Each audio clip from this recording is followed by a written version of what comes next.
Alright, I'm going to go ahead and get started. So, what I've got here, see if you guys can see, this is the input drum. I've got it in my compressor. I'm going to take the snap ring out and the cage, the spring cage out, and then I can get all the pistons out. And because it's a 4L60E, especially a late model, or newer model I guess, it's got molded pistons, and you can't replace the lip seals on them, so you're forced to pretty much replace the whole piston since the seal is made onto it. So that's what I'm going to do now here. Wish I could get my camera to stay where you could see it, but I guess you can't win them all. Maybe I can get it like this. Heck, let's pull the cord up like that. Maybe we can see it a little bit better.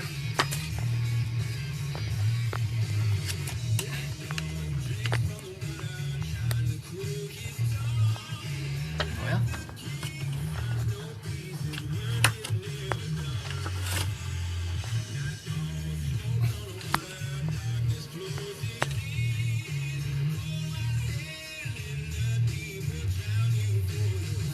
that's a little bit better, I guess, maybe. I don't know.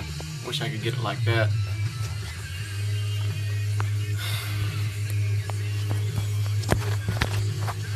Let's see.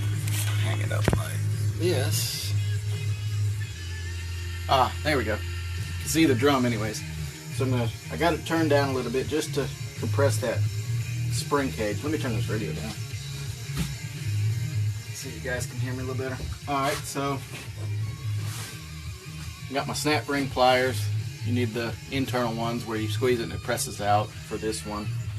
And I'm going to get in there and grab it. Sometimes this thing will fight you now. And it won't want to bite onto your snap ring pliers. This one here, let's see. It looks like it might want to cooperate. It's hard to say. Try our best.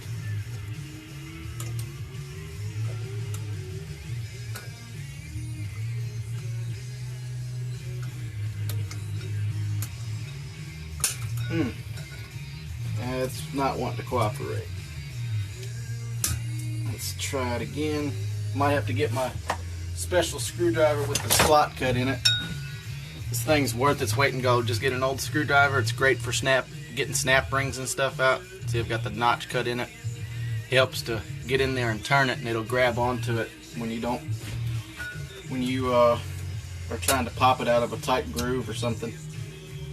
So might be able to get the back side of it here if possible. As long as you basically gotta be careful that you don't bend it up too bad, because it does go back in. It's not like the input shaft snap ring or whatever where you get a new one in the rebuild kit. So this one you kind of got to be careful with.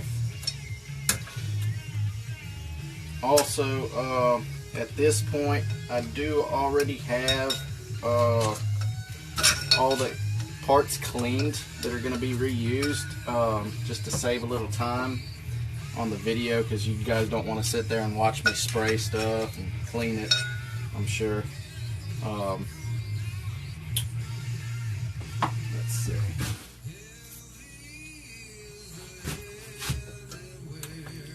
But yeah, like I say, if you guys are watching, drop me a line, let me know you're in here.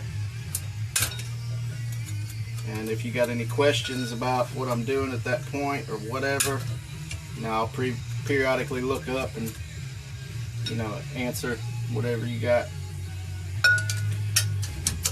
Like I say, this thing, they'll fight you. These snap rings that hold these spring cages and stuff in, sometimes they just want to play a fool. I got about half of this one out. I got my special screwdriver with it.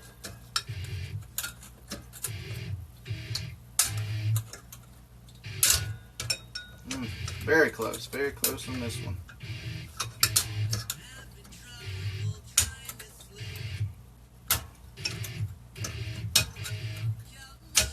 There we go. Got one end of it up.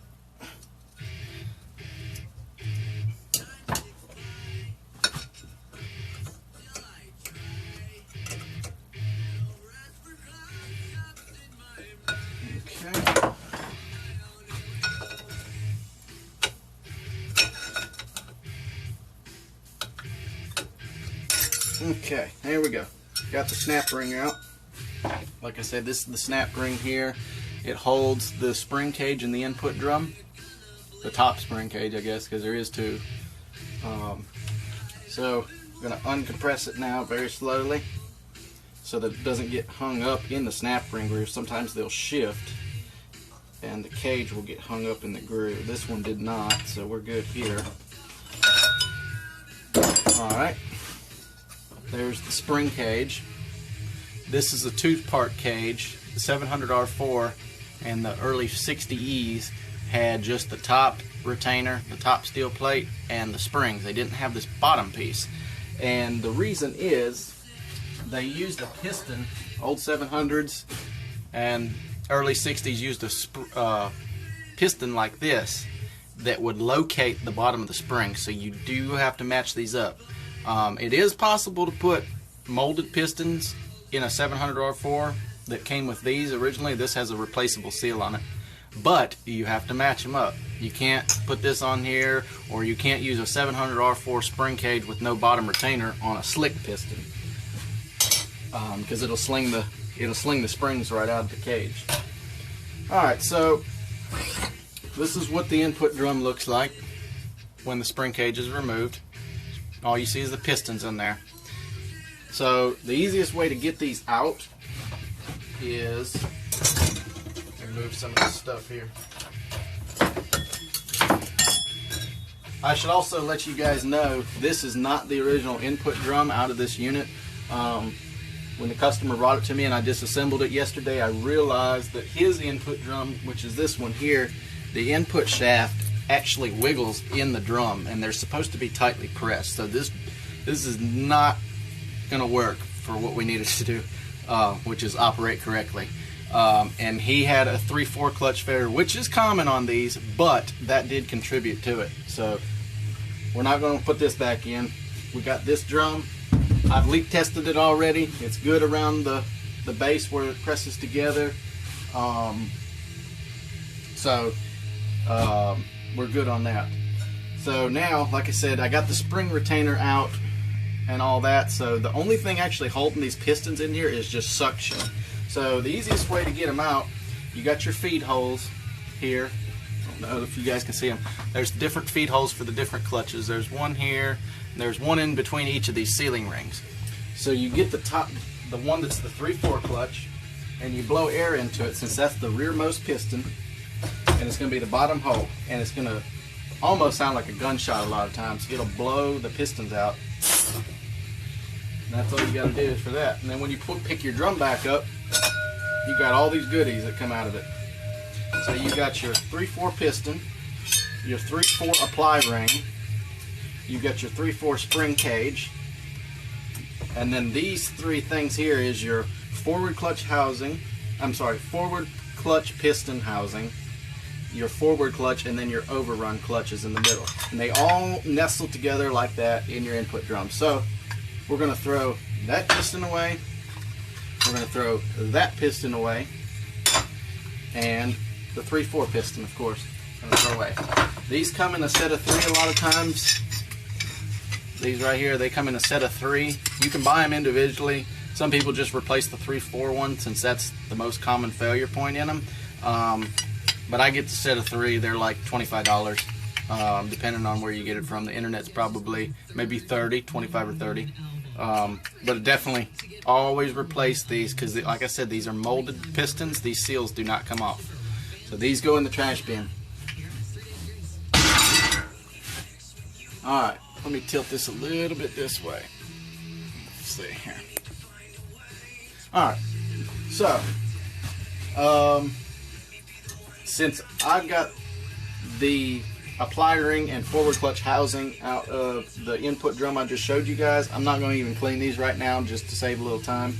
It's not, you know, I'll keep them as a spare, but I've already got a set cleaned, so this is not, you know, imperative that I've got these cleaned right now. So I'm going to set those down. I do have to clean this drum because it's got some nasty stuff in it from when I picked it up.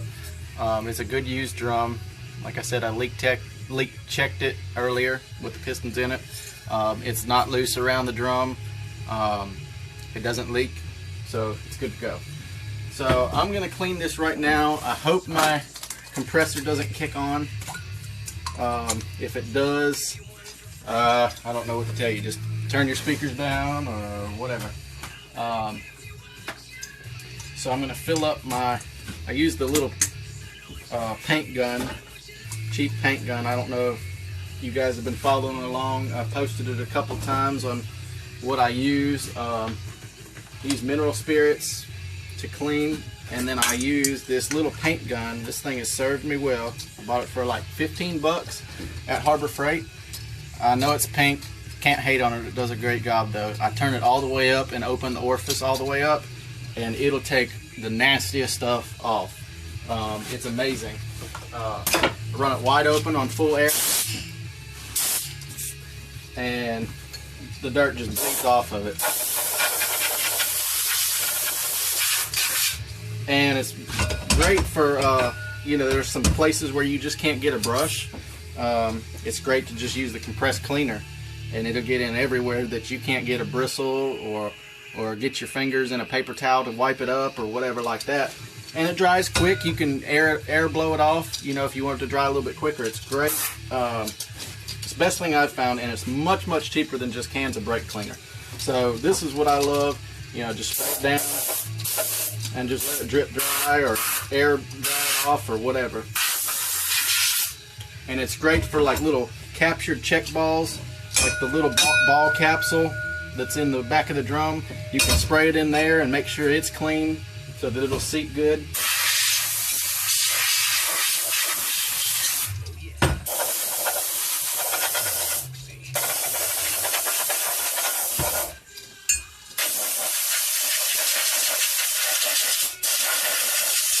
Like I said, I apologize if my compressor kicks on.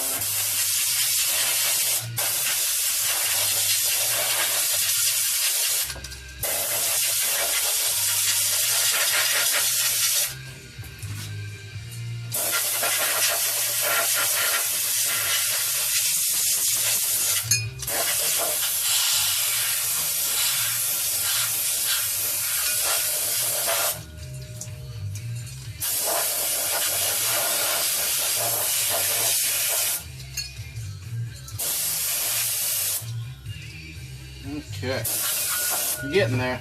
I'm gonna have to wipe some of it out. It's got that black gunk that is in. All right, good. This poor transmission. Glad you see it, Ricky. I got your new drum this morning. It's a good drum. I leak checked it already. It's good. Putting new pistons in it here shortly. So right now I'm just cleaning it. It's got a bunch of black gunk in it. It's kind of typical. That bottom 3/4 piston is bad about, I guess it's a dead end, so whatever kind of junk is just floating around, it hangs up back there, and it just kind of chills until you end up cleaning the thing. So let me find out, let's see, my paper towels. The servo bore, where the 2/4 servo goes, is bad about accumulating crap too. It was actually mostly a reflection from the way I was holding it. It's not got a whole lot of gunk in it, but I also like to use these blue shop towels. If you guys have used them before versus regular paper towels, they are a lot better. They don't leave a lot of lint, or they don't really leave any lint to speak of unless you get it snagged on like a casting mark or something like that. Versus a regular paper towel, they're stronger, so you can actually do some serious work with them rather than going through them left and right. And I bought a, let's see, how big is this? I bought a 10-pack for $11 at Costco, and I went with somebody else that had a Costco membership, but just for that, crap, that was amazing, because those rolls for these things are usually pretty high, especially at like a parts house. A roll is like $2 for the blue Scotch paper towels. Alright, so we might go again with the spray.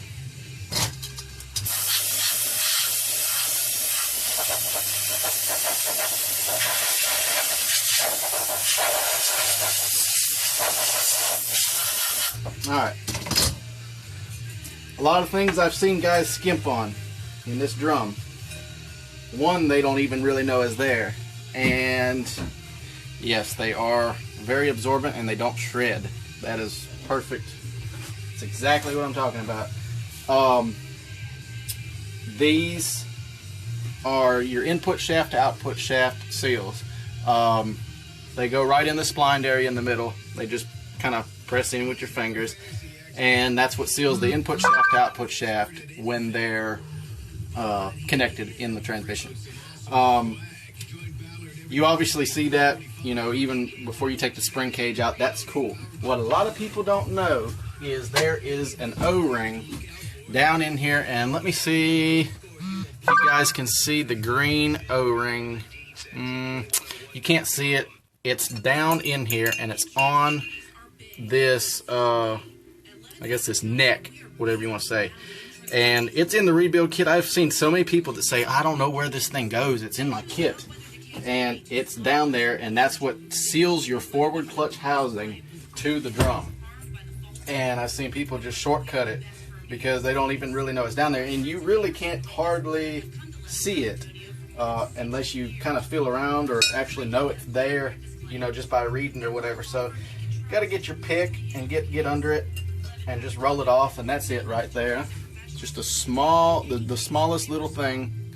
It's a real thin O-ring, and like I said, that's in your rebuild kit. Just a lot of people know that, number one, don't know it's there, and number two, sometimes they shortcut it just because they forget about it, so you don't see it all the time.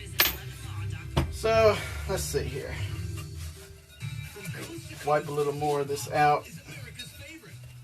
Alright, so one great thing that I love about, I guess, about this setup is you can take your old sun shell, take your apply ring. Where did I set it? Good question. Well, we'll use this one here. Take your apply ring, turn it upside down on your sun shell, and set it just like that. You can work on it so easy that way. Oh, there it is right there. Okay, so we're going to toss our little seal. These get hard, you know, just from overheating and so forth. They're supposed to be supple. This one's kind of stiff. So, like I say, it doesn't make sense to reuse it. It's in your kit. This is your cooler, Ricky. It's a Hayden. I know it's backwards on the camera. It's a Trans-Saver Plus.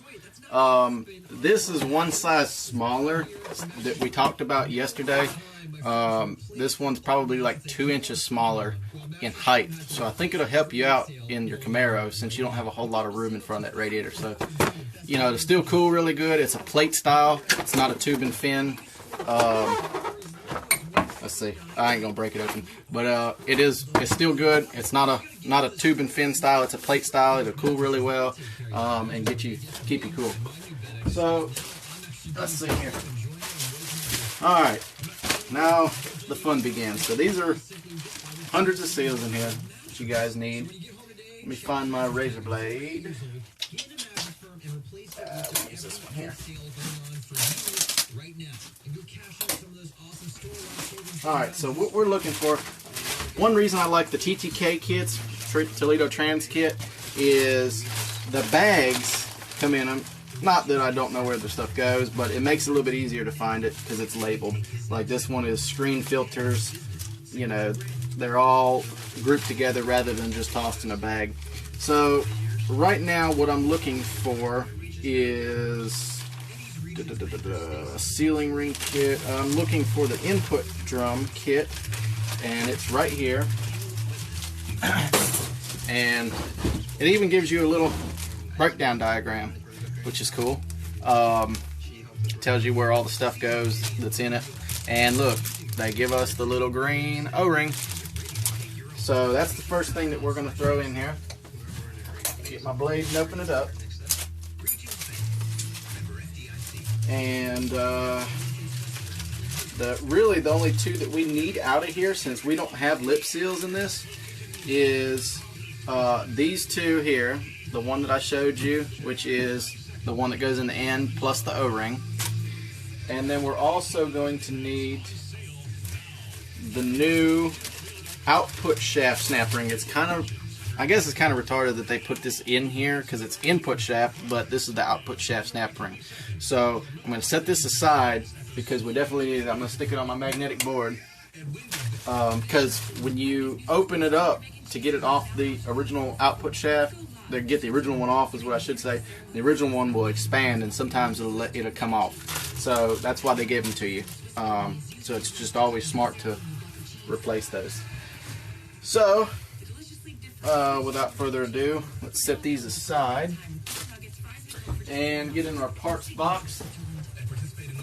Alright, this is the 3 input drum pistons. It's an, let's see, if you want to look it up, this is a whatever it takes number. It's A as in Apple 74960EK as in Ernie Kenny. This is your 3/4 piston, brand new, molded seal. Overrun piston. I got them all hung up in my hand together. Overrun, and your forward piston. And how they go, let me find what I'm looking for here. So this is the forward clutch housing. This is the original one that I've cleaned up. Washed the check ball capsule out in there as well. Now this one, even though it's a lip seal and everybody says, oh, lip seals are hard to install, they're a pain, blah, blah, blah. This one's not bad since you actually have both parts in your hand. You can kind of roll it in, and what I do is I just work it in with my fingernail all the way around and kind of turn it a little bit. A lot of times it really doesn't even need any assembly gel, but if you want to use it, you know, that's great. So that one went in together pretty good. I will lube the inside one because that's what goes down on the neck of the input drum. And let's see here, your overrun piston, which is the second largest or whatever you want to call it, it goes inside the forward piston, and again it's got the inside lip seal too. That one is kind of harder. You need to put that in after you put this in the drum because then you're not feeding 2 inner lip seals down at the same time. It's just kind of cumbersome to do it that way. So let's see, I'm gonna put in let's see, where did I put the, I need that, and the, okay, we're going to put our green O-ring in that I was talking about, the skinny one that's almost invisible. Put that down in there and just roll it on. It rolls on super easy because it's up near the edge. The groove is up near the edge where it goes. And then I'm going to get my trans gel, which I'm glad I thought about ordering a new one this morning. You can see the bottom in this. So I don't think we'll run out on this build, but stranger things have happened. So I'm just going to lube that O-ring up in there so nothing gets hung up on it, or any of, well, I'm going to lube the whole thing up inside because those lip seals love to just hang up on stuff. So put a little bit in here all the way around, and I'm going to put my input shaft to output shaft ring in it. And let's see here. Alright, so that's in. We're going to put our 3/4 piston in. This is not hard to get in. You usually just grab it and twist it in, making sure that you don't rip the seal on it. So I just put a little trans gel on it all the way around, and it'll usually slide right on in there. And that's down all the way. Okay, now we can go with our forward clutch. Let's see, would you say, can a lip seal mess you? Yeah, lip seals will mess you up. Yep, they will slip. And you can see my thumb, I slipped on one yesterday. So I'm going to kind of go back on what I said about putting the forward clutch piston in the forward clutch housing. The reason I try not to use any trans gel when I put that together, it kind of sounds stupid, but I have a reason for it. You can turn it upside down and they won't come apart if you don't put lube on it. So it helps me hold on to it better when I get it down in there. And it'll go in just fine. You just got to be careful, like I said. You know, you don't need to pinch them. I have this. They have lip seal installer tools. I found this at a clearance store, and it's a paint spatula. What's up, Colt? It's actually like a paint sample spatula, and I ground it down and took the sharp edges off of it, and it works great for installing lip seals. And you don't want to really use a sawing motion like up and down. You just kind of want to roll it around, and once you get around a couple times, you can push it down just a little bit here and there, and it will eventually go down in, and it'll pop just like that. So then I'm going to do my overrun piston. Can put that on there. What's up, Bruce? Good to see you guys. Can put your overrun piston in and put a little trans gel on it. And then also, even though I put some trans gel on the neck of the input drum, it'll still help just to put a little bit on there. And same thing here. Just use your whatever you use. You can use a feeler gauge even if you want to. Just whatever helps you get it down in there like you need to, and not roll the seal, you know, so you'll be in a world of hurt. So those are all set. Actually, I forgot something. I forgot to put the apply ring in on top of the 3/4 piston, so they actually have to come back out. I totally forgot about it. So let's see here.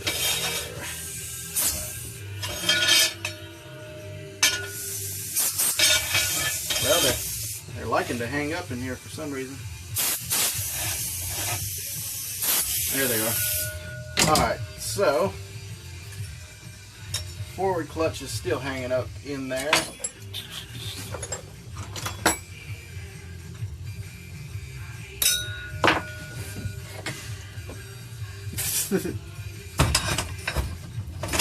Y'all can make fun of trans just all you want.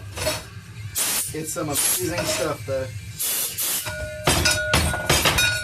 Alright, so try it from the top. So the 3/4 piston goes in. That's part of what was hanging that forward clutch from going up. So the 3/4 piston goes in. Alright, you do your apply ring, which is what goes up inside the outside of the drum. Your 3/4 spring retainer drops down in it. And now I've got to put my forward clutch back in the forward clutch housing. So set this stuff aside here.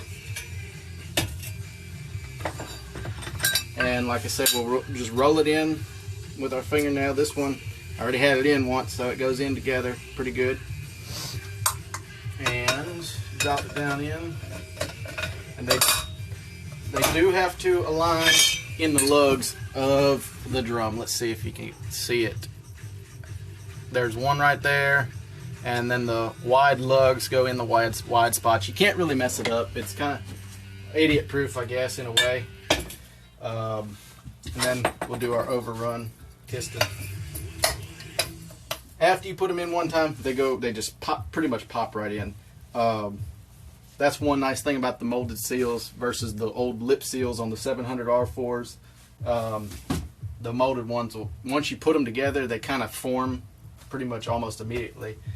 Alright, so put that down there.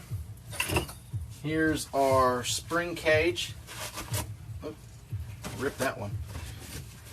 Dry it off a little bit here. This is our spring cage for the input drum that I took out before. Hang my air hose back up. Alright, so the input drum spring cage goes in just like that. And I'm going to put it in the press.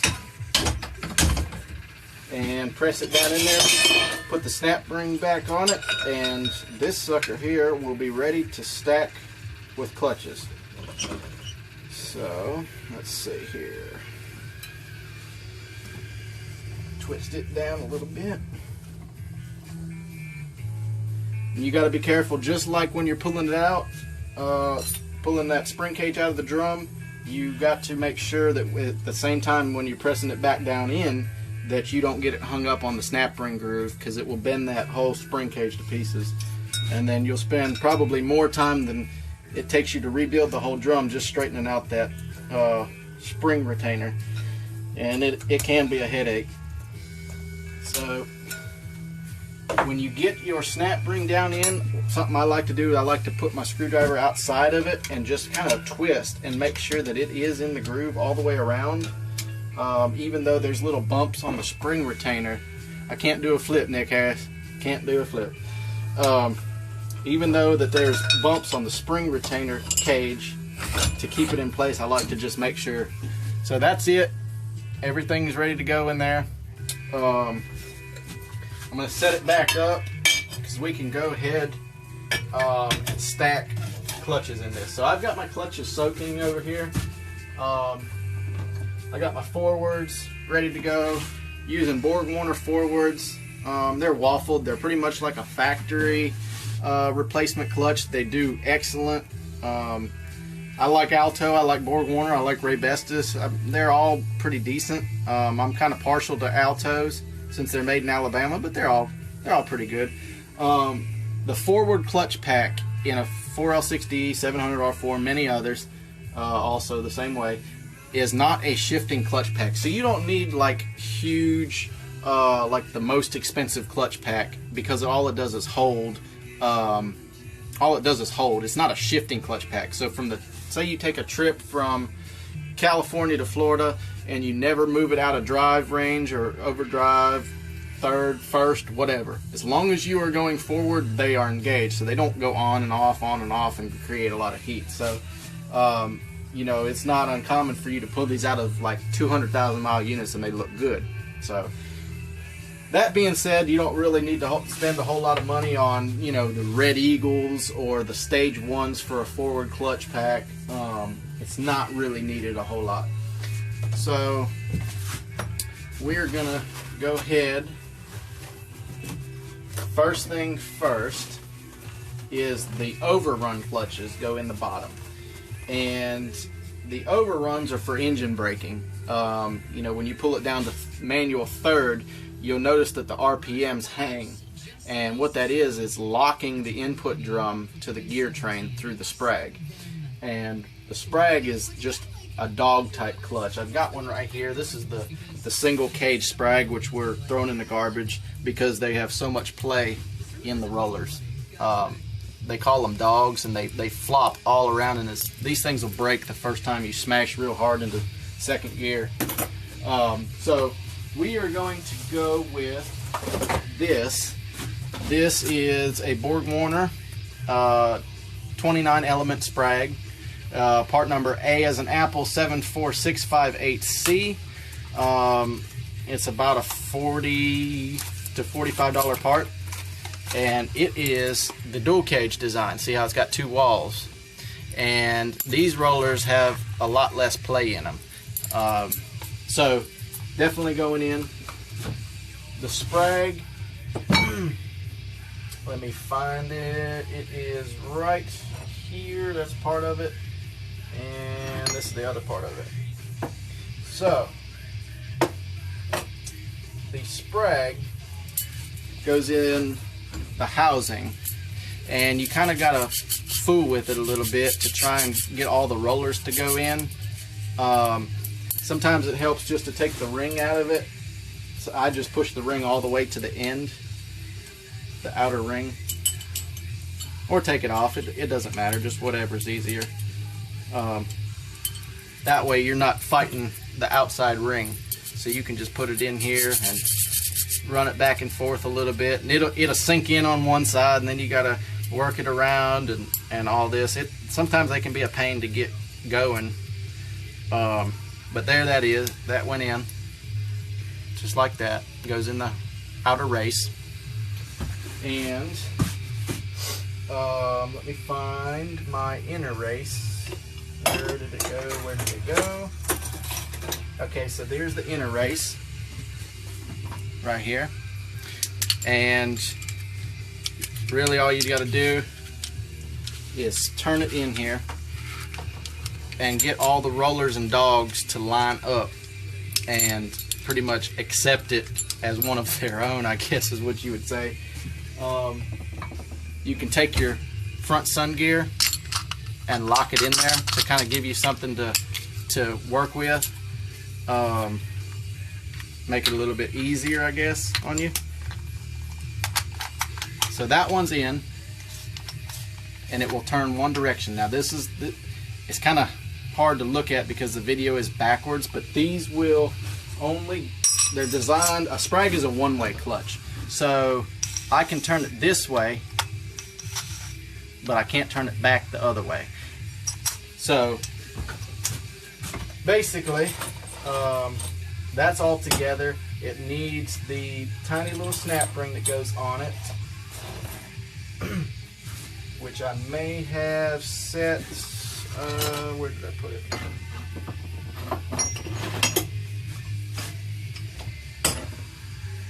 Well,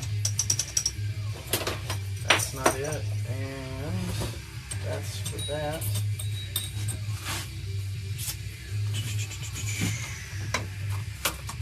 I may have to get one. Let me see if I put it in here by accident. Yep, there we go. I knew I put it in here somewhere. It's a tiny little snap ring. It doesn't look like any of the other ones. It's thinner and thinner walled. So that one goes inside of it. It's actually an internal snap ring. Instead of going around something, it goes inside and holds the retainer to it. So just set it down, and you can actually, it's so thin that you can work it in with your fingers. So there it is. Turns this way, but does not turn the other way. So that's going to go on top of that that brown seal that we pressed in the end of the input drum shaft, on top of a bearing. So I'm going to run the bearing in some transmission fluid just to kind of get it something to work with when it first gets going. Set it on the top there, and put the Sprag on top of it, and it will spin super freely. And that's what you're wanting to listen for. You want to make sure the bearing is good, so the drum, when it's empty like that, you can hear if the bearing is grinding or not. So just spin it, listen for it, make sure it's not howling or growling or whatever. So what we're going to do, we're going to get our Overrun clutches. Where are they? Let's see here. Where did they go? Did I put them? Didn't put them in there yet. Let me see where I'm supposed to put these things.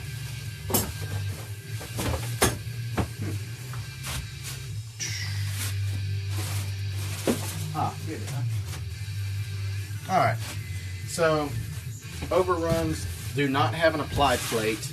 They use just two steels. So one steel, the Overrun clutch, second steel, Overrun clutch. And then you can take your Sprag, because the Overrun clutches grab onto the bottom. And I appreciate whoever is hitting the emojis. Alright, so you got your forward clutches engaged in there. Now we can go in with forwards. Okay. Somebody sure is hitting that button. I don't see who it is. Anthony, a bunch of other people. Let's see here. So this is your forward steels. This is the factory applied plate and pressure plate. I said it backwards, actually, I'm sorry.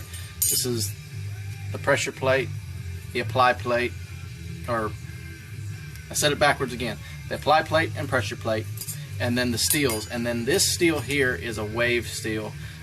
It's kind of like a shock absorber for the pack. So it starts out with the apply plate, and then you do the wave immediately after. So the wave plate goes in, alright, and then you do your first steel, goes on top of the wave, and then start with one of the new forward clutches.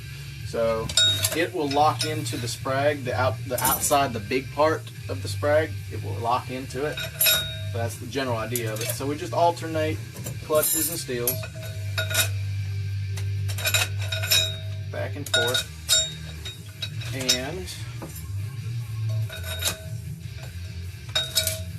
you will end up with a friction on top, and from there you put your pressure plate in, which is the goofy looking one. It's kind of got that lip all the way around it where it's raised up, and that's where it goes around the sprag. So that drops in, and your forward clutch snap ring is going to be the thickest one that you ever take out of this unit. So it's this one. It is just a super tough snap ring. I have to use my biggest screwdriver to get the thing out. And one thing I like to do, and I'll show you after I get it pressed down in here, how I like to orient the snap ring is I like to get it to where there is no open, like the actual ends meet under a case lug, or a lug in the drum, I guess you would call it. That way it doesn't flex, even though it's a super stiff snap ring. You know, that's just a habit of mine. And like I say, I got to use a huge screwdriver to work it down in the drum because it's such a stiff snap ring, really. All right. So what I meant was, when I like to put it in under a case lug, you can see where the ends of the snap ring meet under this center lug. So they're not out in the open, like right in here anywhere. And my reason for that is not that it would happen to that, because that's a pretty big snap ring, but on a lot of stuff when there's no support under the snap ring and you put a lot of apply pressure to it, it will bow the snap ring up at the ends if there's no support area, and it will rub on something that's above it. In this case, your 3/4 pack is above it, so you don't even want to chance it, because the 3/4 pack is so volatile in these things that they'll burn up with you just looking at them wrong. So that's just what I do. They don't do it from the factory. A lot of people don't even fool with it. I may be paranoid, but it's just something I do. Okay, so next what we're going to do, we're going to put the 3/4 clutch pack in, and this is something that I make up. If I told you the recipe, I'd have to kill you, but I'll give you a hint.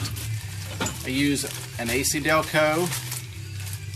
This is the pressure plate. It's a 192 thousandths pressure plate, and the apply plate is I believe it's a 220 thousandths apply plate. I leave the steels and clutch measurements to you to guess, and I'll tell you I use a 62 thousandths snap ring, not the one that comes in the unit stock, which is like 92 or 96 thousandths. So can't give you all my trade secrets, but I kind of start you off. So I start with the stepped apply plate. Stepped apply plate, reason they call it stepped is it's got the little tangs on it like that, and that goes in and you index it just like that with the apply ring. Alright, and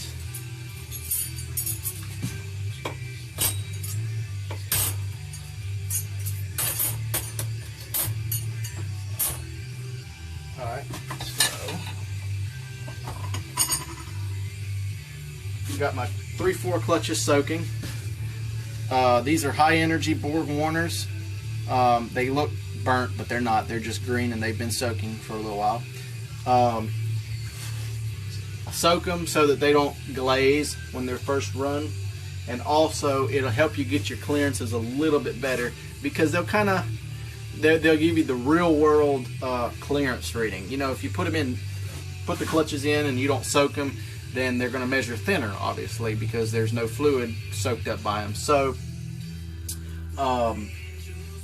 you're going to measure the clearance and you're going to say, oh well, that's too loose, and you're going to tighten it up. Well, when they start to swell, when they start soaking up fluid, then it's going to be way too tight. So you can get away with that in some other places, but this is not the pack to do that with.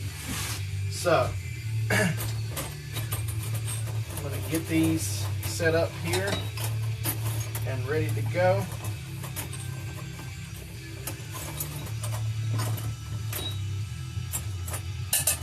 And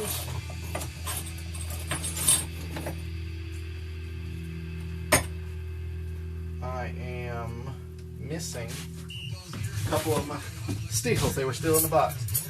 Alright, so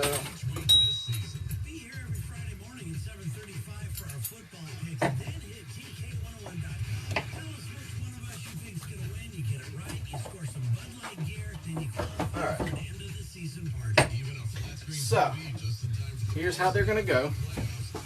You're going to start with a steel, do a clutch, do a steel, another clutch, steel, clutch, steel, clutch, and we're going to keep on going. Steel, clutch, steel, clutch, steel, and a clutch. And then we're going to go with our pressure plate, and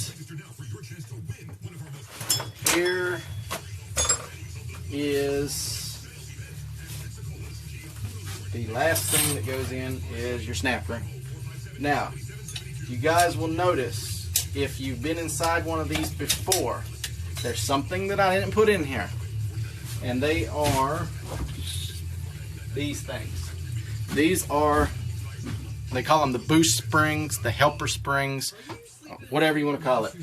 They go in the wide slots in the drum. I throw these out. They work on the 6-disc pack, which is factory, but when you change the geometry and you start doing 8 clutch setups, 9 clutch setups, or the Raybestos Z pack, if you, for whatever reason, you're set on doing that, you got to throw these out. These will hang it up, because this spring retainer, this was actually something that I tried a long time ago. I ground the retainer down. They're usually not that short. They're about almost to the spring height. But all those clutches, since you've got so many more in there, they will hang it up. Yes, Ricky, sometimes I guess I do make it look easy. Appreciate the comments, guys. I see them popping up now. But anyway, so that's why I don't put those in. You got too many clutches and steels going on in there, and I've seen them jam it up. So definitely leave those out unless it's a factory 6-disc setup. You'll be all right with it. And that's all those are for, is to keep that, keep the pressure plate. It goes between, it basically bypasses the steels and the clutches, and it keeps the pressure plate and apply plate split apart from each other. It's kind of an attempt to prevent clutch drag, especially at high RPM, but really a huge success in the design. So, alright, so this is done. Got all of our clutches in here. Everything's good. Notice that I did not, I didn't check the clearance on the overruns, because you can't, because of the way they're installed. So the forward clutches, not really a huge deal as long as you get the right size stuff and don't use like early 700 R4 clutches or something like that. You'll know real quick if you got the wrong ones, because they won't even go in. But I know most of the time I don't even fool with, you know, checking the clearance on the forward clutches, because they're not a shifting clutch pack. They just engage, disengage, you know, that sort of thing. The 3/4 pack is super critical. I'll measure it right now. I already know that it's going to come out good because I put that pack together. I calculated all the measurements out for the right size steels, the right size clutches and pressure plates and snap ring and all that kind of stuff. So I'm going to check it now. I know that it's already going to be between 20 and 30 thousandths, but we'll go ahead and get our feeler gauges out now, check it, and see what we got. So I've got a 18 and a 20, so that's 38. I can't get a 38 in it, so I already know that's on the good side. Let's do a 20. Let's do a 20 by itself, so we at least know we can do a 20. So I've got 20 thousandths. It kind of drags on 20 a little bit, but a lot of that is because I have not set the clutch pack in yet. So what I mean by that is I'm going to turn it upside down and put air in each of the feed holes for the overrun, the forward, and the 3/4 pack. And what that's going to do is it's going to cycle them a couple times and make them set in. Kind of like bedding brakes in a little bit. The first couple times that you stop, they're not going to be feeling right. So pretty much the same deal here. We're going to turn it upside down, take my air gun, hit it a couple times. That's the 3/4s. Forward. Overrun. And I don't hear any hissing from inside the drum, just from my gun. So that's super. That means that we don't have any torn lip seals. So I'm going to flip it back over, and we are going to see what kind of clearance we got on the 3/4s now. It usually will loosen up a little bit. It shouldn't be way out of spec, but my 20 will go in pretty easy. Let's do 20 and 20 and 8. And that is money in the bank right there. So it's 28 thousandths clearance on the 3/4 pack in this. Seals are good. Yes, seals are good. Brand new pistons, in case you missed it, Anthony. Brand new 3/4 piston, brand new forward piston, brand new overrun piston in there. The old ones were hardened up and so forth. So we're good here. We're going to set this drum aside, and next thing we'll tackle is the reverse input drum. So I'm going to set this back over here.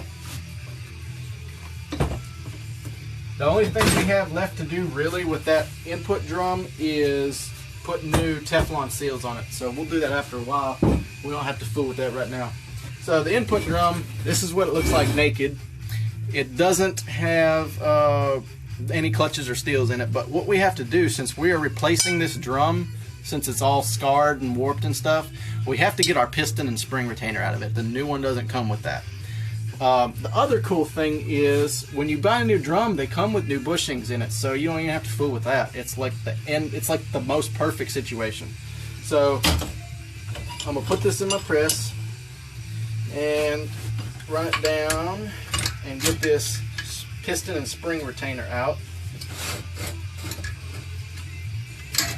And we'll get the new drum out of the box and check it out, and I'll show you guys how we put this in.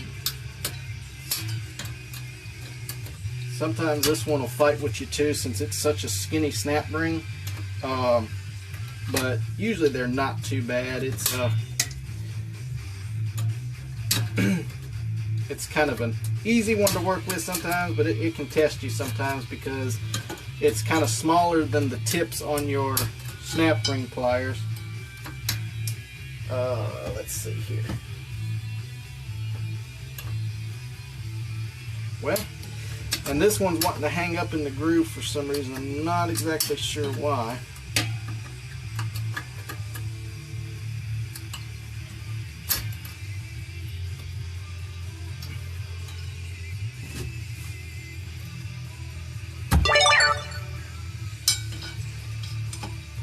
Alright, so there we go. Got the snap ring out. And this one will want to hang up on the snap ring groove too, and it kind of did, but it popped loose. So got the snap ring out. spring retainer, and the piston has a lip around it on the inside that you can see. Just grab it and twist it. It'll gurgle when you pull it out because it's kind of got fluid still in it. This is the only thing really that they didn't actually, I guess I should say, one of the two, heck, I will go ahead and say just one of the pistons in the 4L60 that they never updated with molded or lip seal pistons. So this one still has lip seals on it, so you got to peel them off. This is trash. So when I say replaceable lip seals versus molded, this is replaceable. They peel off, and there's one on the inside, one on the outside where it seals. So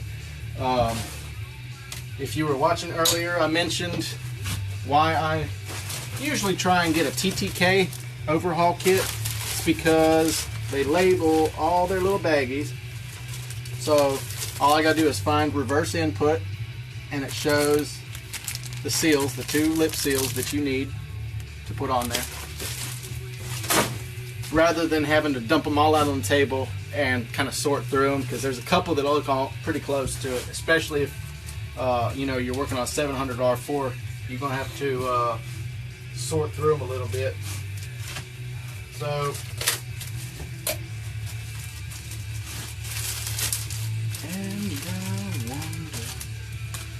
alright, so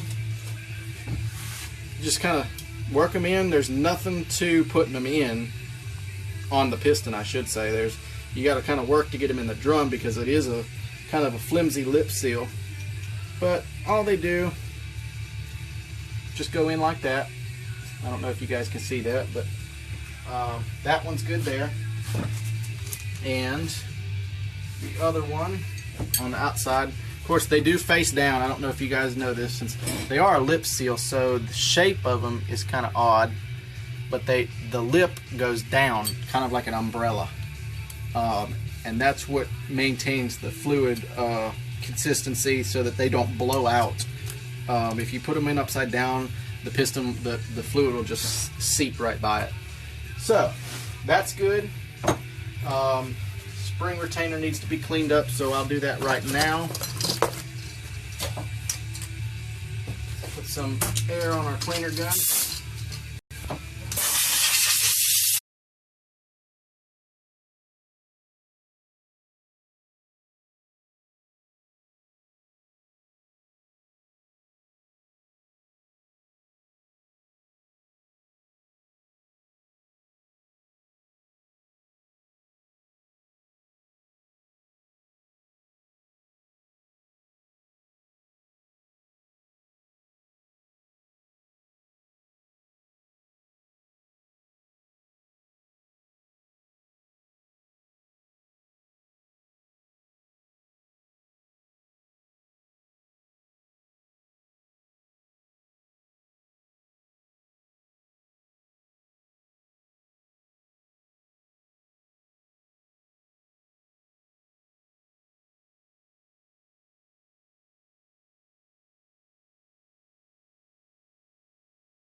Alright, I'm sorry for air compressor.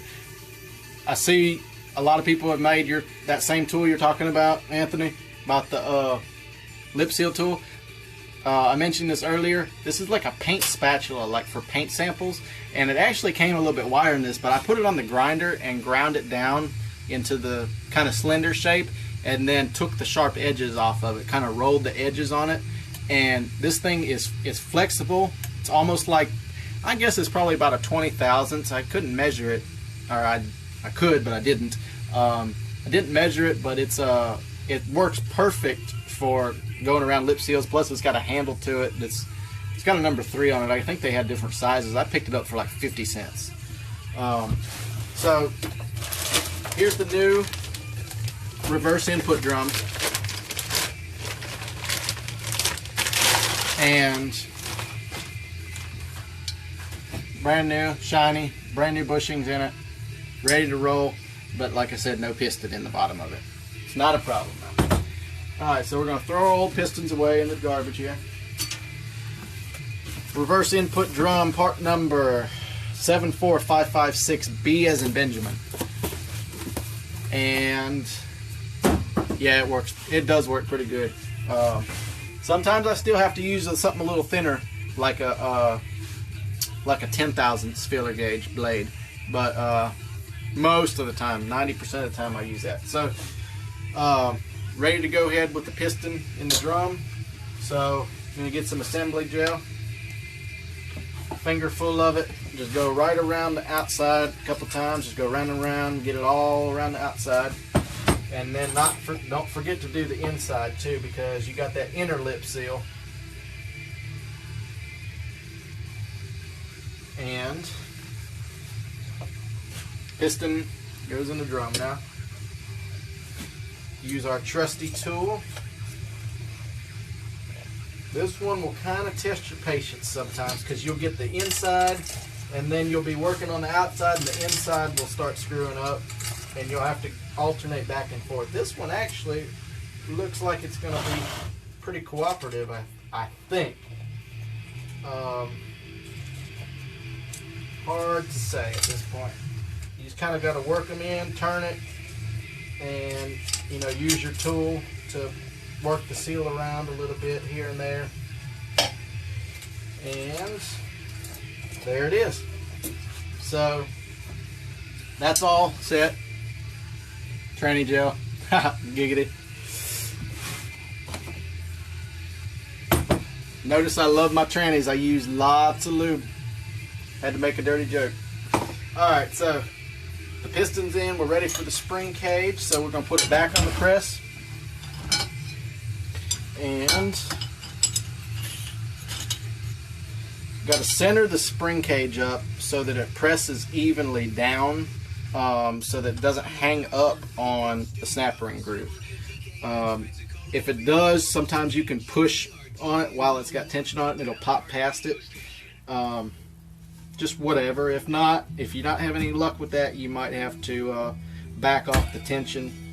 And my press is slipping here for some reason. I need to tighten it up. If you're not having any luck getting it to press down like it should, you might have to just back off the tension and reposition it. So snap ring is ready to go. Got our pliers. And same thing like the forward clutch snap ring. I like to press it in and then twist beside it with my screwdriver just to make sure that I've got it in. Because I've seen these blow out before, people not having them in all the way. So it looks to be perfect, but I'm just gonna to check and make sure. Alright, so this thing is 100% ready to go. Brand new drum, piston. We're ready for clutches in it. So we're gonna do the Belleville plate. This is an area for debate, and here's why. The Belleville plate is kind of cone shaped. I don't know if you guys can see it. It's got a cone shape to it, and it's like a shock absorber for the clutch pack. You can use an early 700 R4 stack up in it to eliminate this. That's up to you. A lot of people say this is a stupid idea. GM, stupid idea that GM come up with. It tears up the inside of the drum. I have seen it maybe twice. I've seen these tear up the inside of the drum, and the drums ain't that expensive anyway. So if you're already in the transmission, just go ahead and replace the drum. What the idea is, when the piston comes up and smashes against the clutch pack, it will it will pivot it and straighten it out. So it presses on the first steel, basically. So we're going to do the Belleville plate, goes always cone side up, in other words, like a volcano. You do your first steel, and oops, got one odd one here.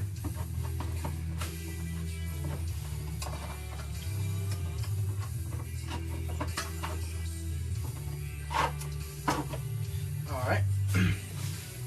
So 4 clutches, and we're going to go clutch, steel, clutch, steel, clutch, steel, and clutch, and then the pressure plate. Alright, so now got that all hooked up, we're ready for the snap ring. So you should only have a couple snap rings left, and it's gonna be well, this one's a 3/4 snap ring. This is the old one, so we know that's not it. And the other one is yellow, and that's for the center support. So it's this one here. You can almost, a lot of times, get these things in and out with your fingers. They're just pretty flexible. So I just throw them in just like that. There's nothing to them. Just shove them down in there, make sure they're in, and boom, that drum is done. Clutches, steels, brand new piston seals, pistons in it, everything's ready to roll. So, next thing we will do is the low and reverse piston. This is what goes in the very bottom of the case. This is the other component besides that drum for reverse, used for reverse and manual low. Okay, so these do not have lip seals on them, but the seals do come off. So these are square cut seals. They're like all sides are square. It's just, if you would cut it, just cut a section out of it and look at it long ways, it's square. So that's trash. There's 3 of them. There's one there and one up here, and then one in the center. So just stab it with your pick where you can get a hold of it and peel it off just like that, and get the center one. Center one comes out, ready to go. Alright, let's get back in our gasket kit and see what we got for reverse input. I'm sorry, low and reverse drum. Low and reverse piston. So let's see. Oh, look, first one I pulled out. Low and reverse, 3 seals, just like that. Ready to roll. So we'll cut that open with our knife blade. And these are 3 different sizes. Pretty much idiot proof. Let me see. Can't see it against my shirt. 3 sizes. Skinny one goes on the inside. And even though this isn't a lip seal, they can still be a major pain in the butt to install. They like to, I guess because they've been expanded when you're stretching them on or whatever, they don't like to go in. The whole piston actually as a whole doesn't like to go in easily when you put it in the case. So it's just something to think about when you're putting it in there. If you think you got it turned the wrong way, because it does index as well because of the hole in it. This is where the parking pawl goes in to engage the rear planet. So when you put it in park, the rear planet is in here with the clutches, and it shoves the park pawl up like this. So that's what this hole's for, but it's also got this nipple on the back side, and there's a slot in the case. When this goes down, it has to go in that slot. So what we're going to do here is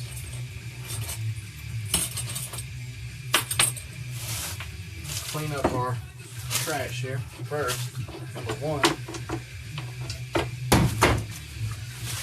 And let's see. slide some of this stuff back. This is the spring retainer for low and reverse. Cleaned up already, ready to go. And you've got to have a special tool to install or take out the low and reverse piston in 700 R4s, 4060Es, turbo 350s are the same as well. They've got kind of the same deal. This engages in the lugs of the case. It actually goes down in there like this. And then this pushes on the spring cage, pushes down on it so you can get the snap ring in the middle. You can make stuff that does it, a lot of like home, do-it-yourselfer guys. They make stuff, out of rebar or whatever, to kind of do what they need to do. But the tool is like 20 bucks, and it makes it so much easier. So I'm gonna hang this gun up over here a little bit, and move my soap tray over here. Alright, and make some room here. Alright, so I may have to unhook that camera so you guys can see this. I don't know yet. So I'm going to lube up the square cut seals on the piston all the way around. They don't need a whole lot, but just enough to where they won't drag. You don't really have to worry about these getting pinched though, because they don't actually hang out like a lip seal does. They do, but they don't. They're just not as susceptible to being cut like a regular lip seal does. So square cut seals, you don't need to babysit them as much, or whatever you want to say.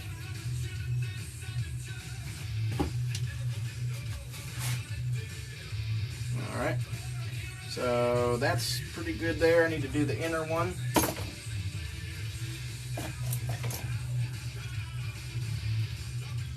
I know some of you guys may be looking at this saying, goodness gracious, you're using so much trans gel on this thing. It's not really that big of a deal, because it's not like you're using like axle grease or something like that. The thing about trans gel is, as the unit warms up for the first time, it will melt and mix with the fluid. It doesn't clog filters, it doesn't clog screens or nothing like that. So that's one thing that's nice about it. So I'll wipe my hands off a little bit, and we're going to put this piston in the case. Like I said, it is indexed, so you kind of got to look at it a little bit and figure out where it's supposed to go. I like to get my paper towel so I can hold on to the little part in the middle if I can. This one is not wanting to cooperate that way, so I just kind of press out with my fingertips to get it in.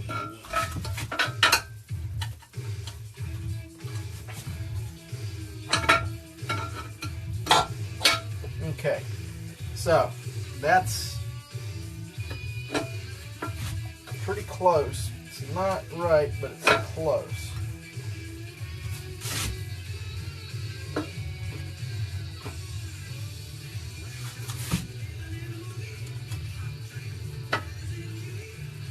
Okay, so that's just about right.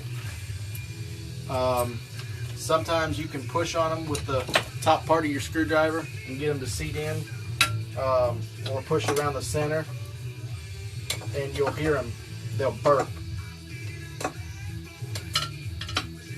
You don't want to hammer on it or anything like that, because it's a cast aluminum piston. You can crack it and not know it, and then you'll be in a world of hurt. Since it's also at the bottom, you're not going to easily replace it, if it's in the car already or something like that. So just something to think about.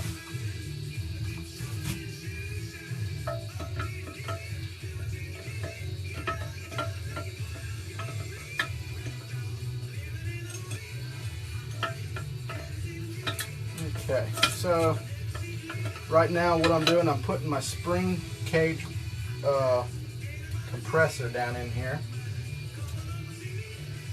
and we're compressing the low and reverse spring cage, and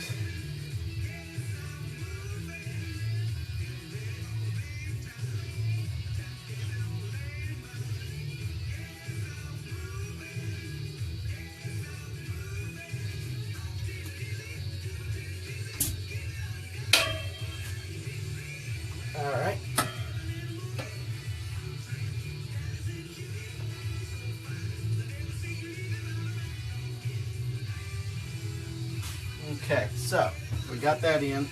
These can be a pain to install, and the reason why is you're working way down in there. You don't have really enough room to get on your pliers or whatever. So I like to just push them in with a really long screwdriver and just work the end around. And that's pretty much the best way that I've used to do them. Some people, I've had luck just using regular pliers before. They just, it's cumbersome, really and truly. So I'd rather just start one end, get one end started, just push it down in there and roll it around into the groove. It seems to work a little bit better for me. It's just a tight area to work in. I've fooled with one for probably 20 minutes before. They just depends if they want to work with you or give you a hard time, really.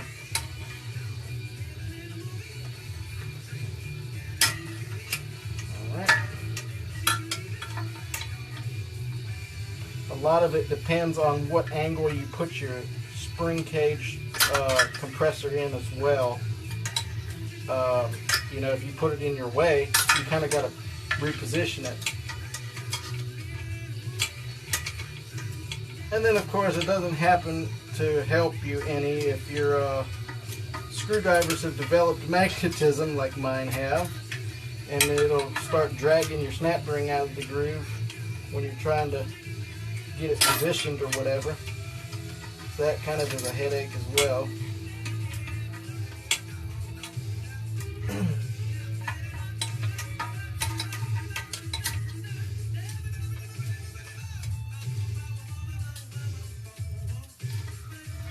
Alright, let's see.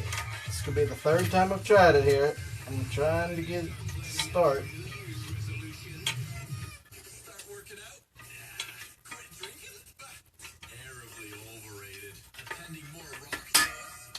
Alright, I think we might have it here. Let me see.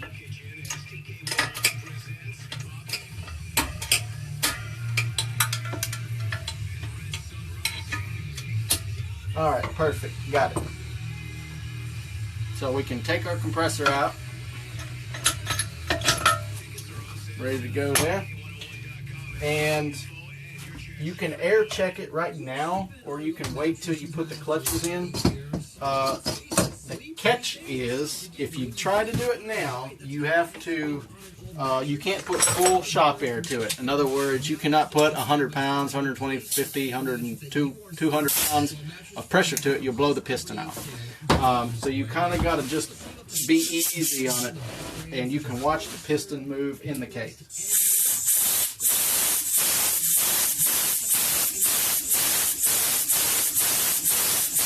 I cycle it a couple times just to make sure it's good, make sure that in some strange reason the seals didn't get cut, or you know, it's not super common that a square cut seal gets caught like that, but just kind of sets it in and gets it ready to put clutches and steels in it. So here we go. We're going to go ahead and we got our, this is the wave plate. It's got a wave steel, it's a wave steel for the low and reverse. So that's what goes in first. And they are indexed, so they only go one way in the case. So that one goes in, and then another regular steel goes in,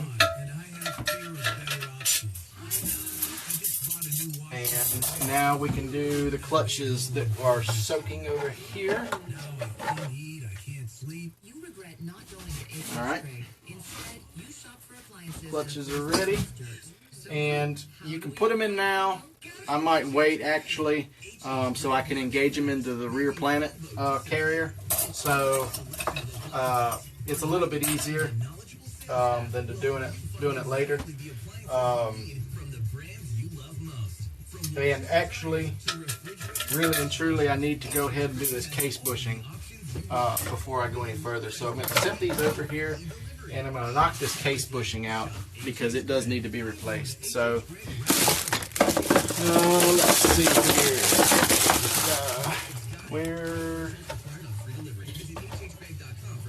Here we go. Alright. Your desk phone and your computer all work together to keep you connected. One business number with every call, voicemail, and message in your control. So the case bushing is now coming out.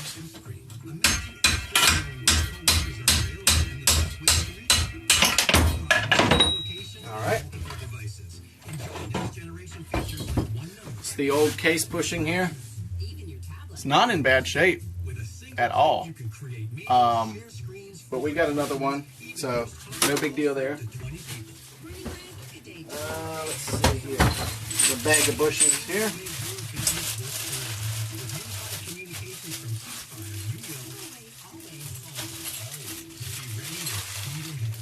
Alright. Case bushing coming right up. Here's the new case bushing. It's beautiful. Beautiful and shiny. Alright, now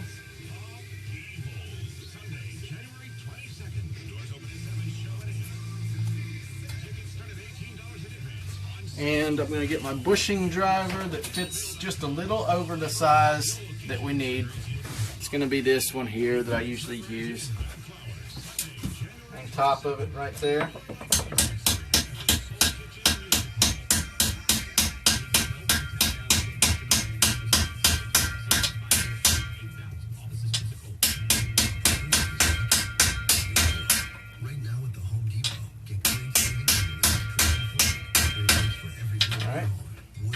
And then I'm going to flip it, get the next size that'll go on top of it, and set it in just a little bit more. Because the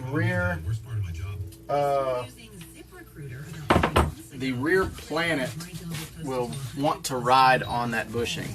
So it has to be set pretty much to the correct depth. Otherwise you'll have interference issues. I've seen people set them in wrong, the sun shell drags, and you screw up the whole end play of the thing. So that is no good.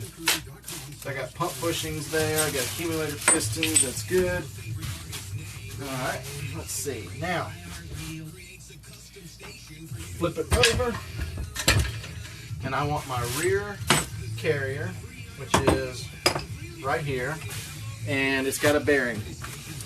And the bearing is, let's see, where is the bearing for it? Let's see, it's going to be right here. And we're going to go ahead and wipe this bearing off a little bit here. Soak it in new fluid, get it rolling real nice. And sometimes they'll stick to the bottom just fine with just transmission fluid on it. And put your finger through the bottom of it, and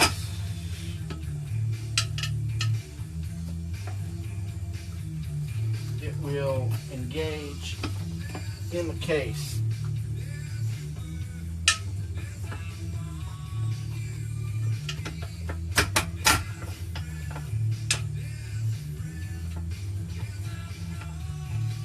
Alright, good deal. Now, your rear planet, same thing, has a bearing that goes on it. Let's see, there we go, right there. There's 5 bearings that you can replace in a 4L60 700R4. The rest are captured inside the planets. So you pretty much have no control over those. If they go bad, if you are equipped to take the planet out, you can do that. I mean, take the pinions out of the planet. But oftentimes that's kind of not feasible for a lot of folks, so they just take the whole planet, trash it, and get a new one. So I've already made sure that these pinions are good by twisting them and trying to pivot them on their pin. If they pivot any or if they grind, they're no good. Alright, so our rear planet spins good in the case, and we are ready to put our low and reverse stuff in like we had set up. So once again, the wave steel goes in, then your first steel, then your first clutch, and you can engage it into your rear planet. Steel. Alright, clutch.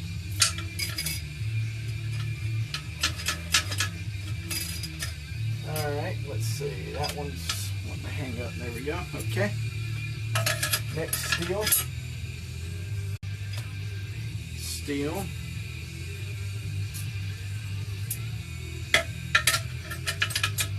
Alright, steel.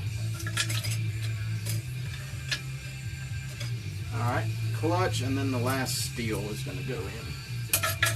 I mean, the last steel and then the last clutch. Okay, so that's ready to roll there. Now, I got the center support here. What's up, James? Alright, so this is the center support. This has your low roller in it. And your low roller looks like a sprag, except the sprag doesn't have like the little accordion springs in it. But same principle, it basically stops the inner race, makes it only turn one way and so forth like that. So this has little ramps in it, and when it runs up on the ramps it locks it up. So that just slips in there like that. It's pretty easy. And then it's got the little snap ring that holds it into the center support. So nothing too hard about that. You can push it straight in with your fingers. It's not hard at all. And then your center race, just a slick race. You want to inspect it, make sure it doesn't have any pitting or anything going on in it. This one looks good. It's real smooth. And then you kind of got to fight with it. You got to twist it. It'll twist one direction only, and then it'll slide in. So it'll slide in just like this, and you'll be able to turn it one direction. You can hear it. It'll start squealing. It'll go. It'll sound awful, but that's how it's supposed to sound, because that's those rollers riding on that race and wanting to bypass the ramp. If you've ever gotten a core transmission 4060 or something, I've seen a lot of people say, oh, that thing's bad, that thing's blown up inside, because they'll be spinning the output shaft and they'll hear that low roller going. That doesn't mean it's bad, that's just the low roller sound. That's completely normal. So, low roller's ready to go. Center support, whatever you want to call it, same deal. And we're ready for our anti-clunk spring, which is what keeps the center support sprung against the case. A lot of people ridicule this idea of using the factory center support, and anti-clunk spring is not that bad, but in higher mileage stuff, especially like Turbo 350s, which use the same center support, they'll eat the center support lugs out. So they actually have a bolt together thing called a case saver that will go in there and prevent it eliminates the anti-clunk spring basically. They're not bad for just average use, but if you're putting together like a drag car or something like that, you should probably go with a case saver. So this sticks in the case rather than trying to fumble with it and try and tilt the case on its side. I use a little bit of stiff, they call it's a high tack trans gel. It's the green color, and just put it on there, and it has its own little slot in the case. And let's see here, let's get it down here just like that. Okay, and that sticks it to the side of the case. So now we can take our center support, find where it indexes, and drop it in. And when you put it in, you have to engage that center race in that low roller to the rear planet. They have teeth and they just line up, and then you can press it down. So I turn that center race and get it lined up first, best I can, and then tap it straight down with the butt of my hammer.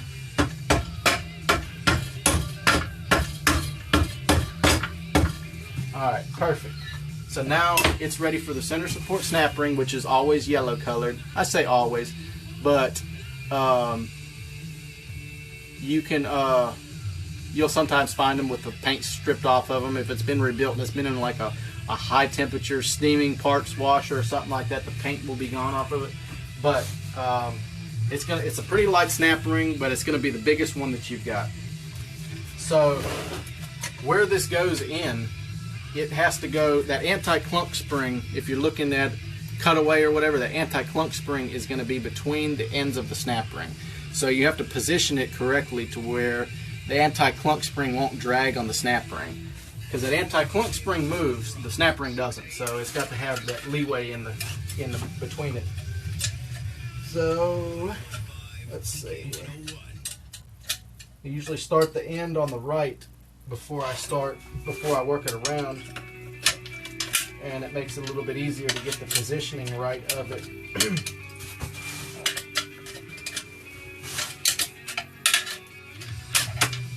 So there we go. We're good up to that point. We can go ahead. This is where it gets going real quick, because you can just start throwing tons of stuff together in it. So what we're going to do, I'm going to get my thrust washer here that goes on top of the low roller race, the center race that we just put in the center support. I'm going to put a little trans gel there just to hold it in place, because even though it's got fingers, it'll still try and skate around out of position. And what we're going to do, we are going to put our output shaft in it, and sun shell, and let's see what else, and the front planet. So this is sun shell. This is a hardened steel sun shell. It's part number I cut through when I opened the box. Apple, A as an apple, 74624AA. 700R4 4L60E sun shell.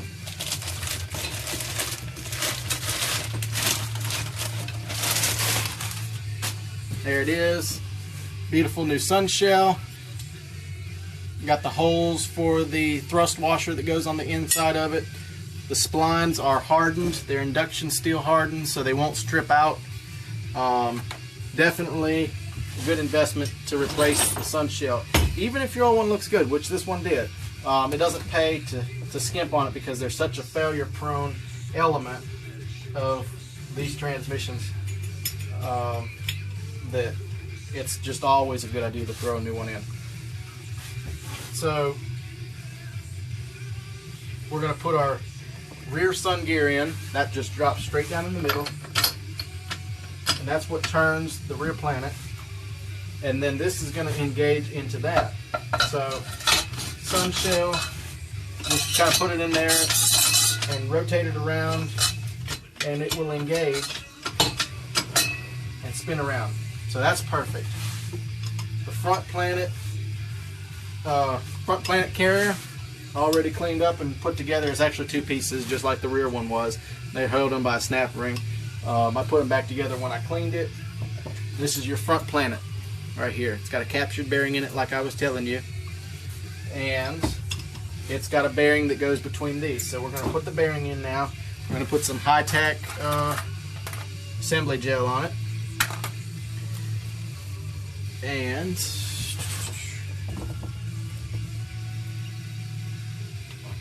the funny thing about trans gel is, in the summertime, you're pretty much definitely going to use green because it's high tack, but it thins out with temperature. So when it's hot outside or hot in your shop or whatever, you're pretty much going to be only using green.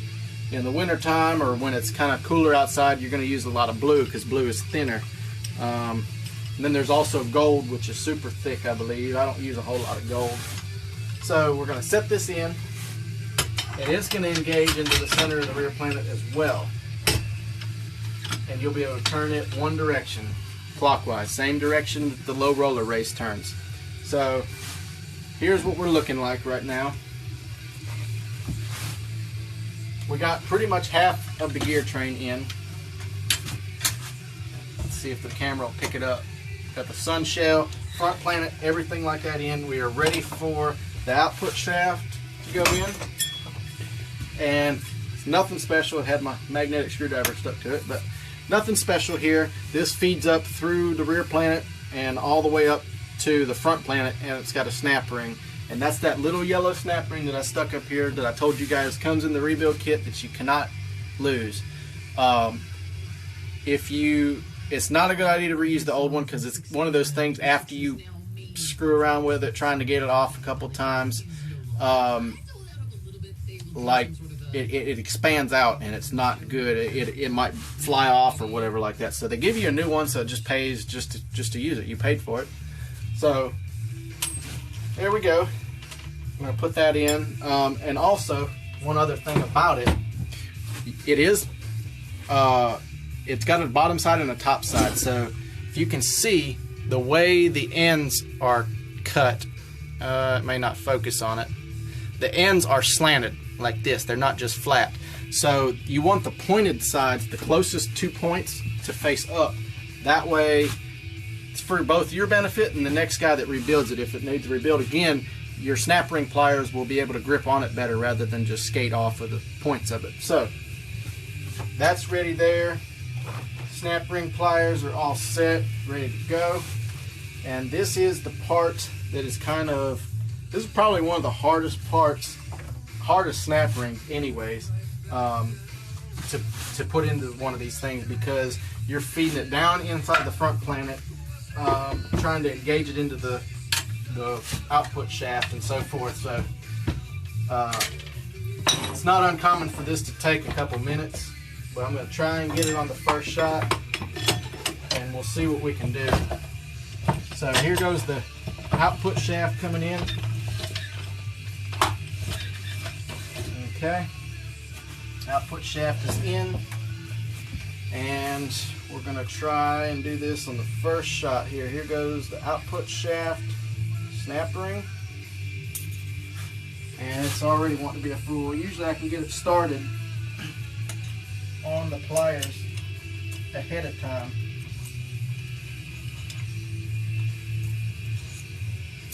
I have to get my chair over here. Let's see here.